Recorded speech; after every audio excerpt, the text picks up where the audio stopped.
வணக்கம் நண்பர்களே. அப்போ இன்றைக்கி 3 தென்னை நம்ம பிடுங்கி மாற்றி நடப்போகிறோம். அதுக்காக நம்ம கேரளாவிலேருந்து நம்ம கூட வேலை பார்த்துட்டு இருக்க நண்பர்களை கொண்டு வந்திருக்கோம். ஏன்னா நம்ம இங்கே காம்பவுண்டு கட்டே வேலை தக்கல்ல என்னோடய கன்றாய் வீட்டில் தொடங்கியிருந்தேன்னு ஏற்கனவே நான் ஒரு வீடியோ போட்டிருக்கேன். நீங்கள் எல்லோரும் பார்த்துருப்பீங்க. அப்போ அந்த வழி வார இடத்துல உள்ள மரங்களெல்லாம் மாற்றணும். அதுக்காக நம்ம முதல்ல வேப்ப மரம் முறிக்க மாதிரி ஒரு வீடியோ போட்டிருந்தேன். அது முறிக்கணும்னு ஐடியா போட்டிருக்காங்க, இன்னும் முறிக்கலை.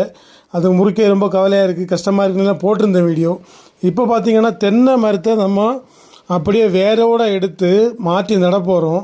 அதுக்காக 2 பெரிய தென்னை மரம் நிற்கிது, ஒரு சின்ன தென்னை நிற்கிது. 3 எண்ணத்தை முதல்ல நாங்கள் மாற்றலான்னு சொல்லிட்டு ஐடியா போட்டோம்.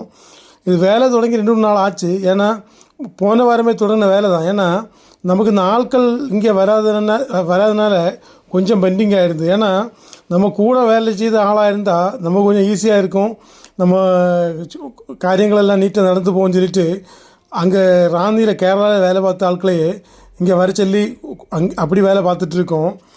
மூடோட பிடுங்கி எடுக்கிறது என்பது சாதாரணப்பட்ட காரியம் கிடையாது, நல்ல கஷ்டமாக இருக்கும். அது நான் முதலாக உணர்ந்த நேரம். ஏன்னா நிறைய இடங்களில் வேலைக்கு போனாலும் இந்த மாதிரிப்பட்ட வேலை அதிகமாக செய்தது கிடையாது.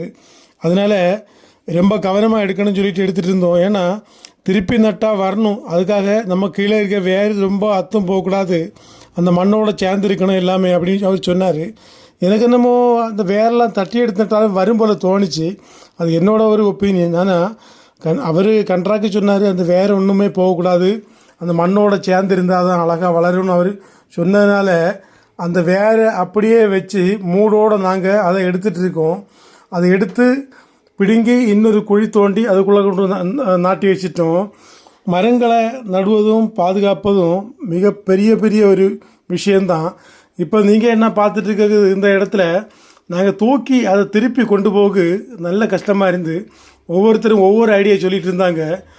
பிறகு நம்ம கூட நின்ன பையன் மாதிரி சொன்ன ஐடியாவில் தான் கதை ஓடிட்டு. ஏன்னா அடியில் கம்பை போட்டு அழகாக கட்டி தூக்கி நீட்டாக குண்டுக்குள்ளே இறக்கிட்டாங்க. அப்போ நமக்கு எப்போவுமே கூட உள்ள கால்கள் செல்லக்கூடிய விஷயங்களை நம்ம கேட்கணும். கேட்டால் தான் அந்த ஐடியா நல்லா இருக்கும். அது எல்லாம் கேட்கணும்னு இல்லை, அது ஒத்து போகிற விஷயங்களாக இருந்தால் வேலை சைட்டில் நாங்கள் கண்டிப்பாக கேட்போம். ஒரு கட்டத்தில் அவங்க கிட்டே ஒப்படைச்சிட்டோம். ஏன்னா நாங்கள் 2 பேருமே முதுகில்லாத ஆட்கள். அதனால் அவங்க கொஞ்சம் தூக்குவாங்க திறமை, எப்படி அவங்க தான் கொண்டு போய் ஆகணும். அதனால் அவங்க நேக்குப்படியே அந்த பொருளை அங்கே கொண்டு நட்டு வச்சிட்டோம். இப்போ எப்படி இருக்குது பார்த்தீங்களா, பச்சை பசேல்னு இருக்குது. ஆனால் இது பட்டு தான் வளருமா இல்லை இந்த பச்சை பசேலோடு வளருமா ஒரு விஷயமும் தெரியலை எனக்கு. ஏன்னா நம்ம முன்ன நட்டால் தானே தெரியும். அதனால் இந்த விஷயங்கள்